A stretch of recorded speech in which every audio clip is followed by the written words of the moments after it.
about GitHub.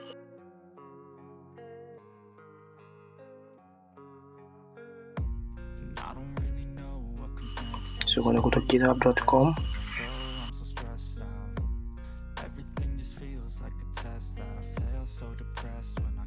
If you don't have a GitHub account, which means how to create it.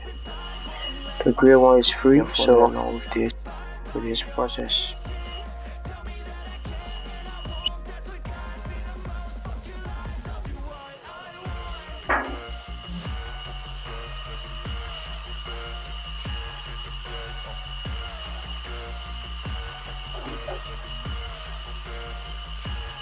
So don't bother.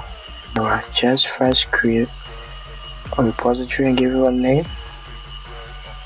So my repository will be navbar, because I created a vertical navbar that I want to upload and create a page of it.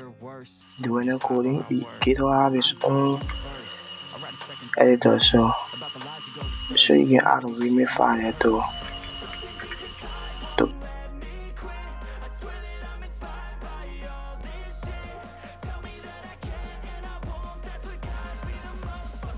place your link there for future reference.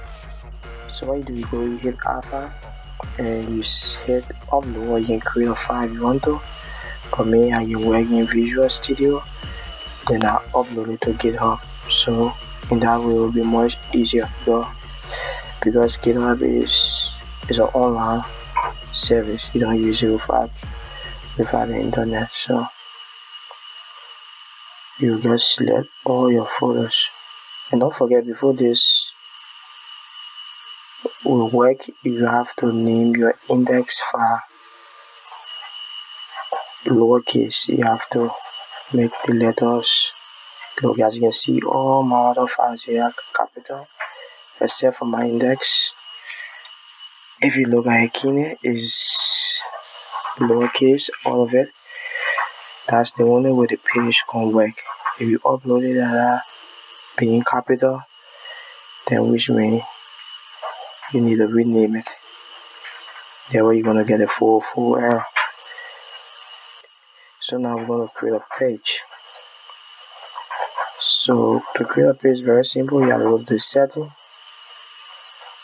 and you will see page. So you see the page, click on it.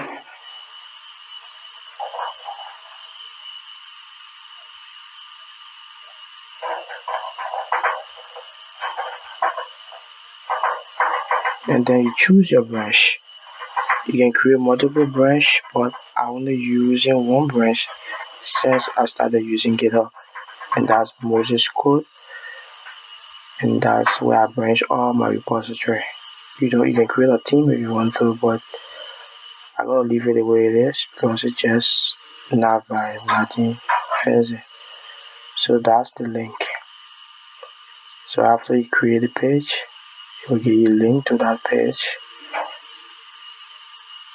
You can copy this link and paste it within your read.me. That's the reason why I told you to click readme, because it's very important. This is gonna help.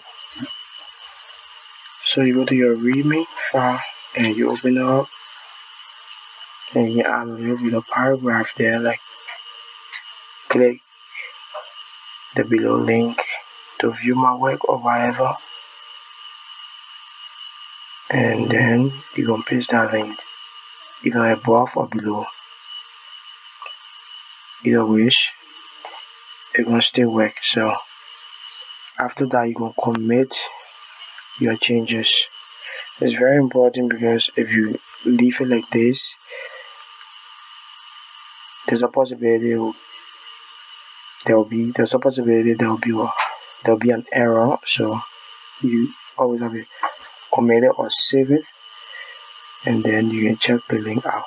So there you go, and everything is done. So click the link and voila, open. Make sure to subscribe and turn on notifications so you can watch more videos like this. Thanks for watching.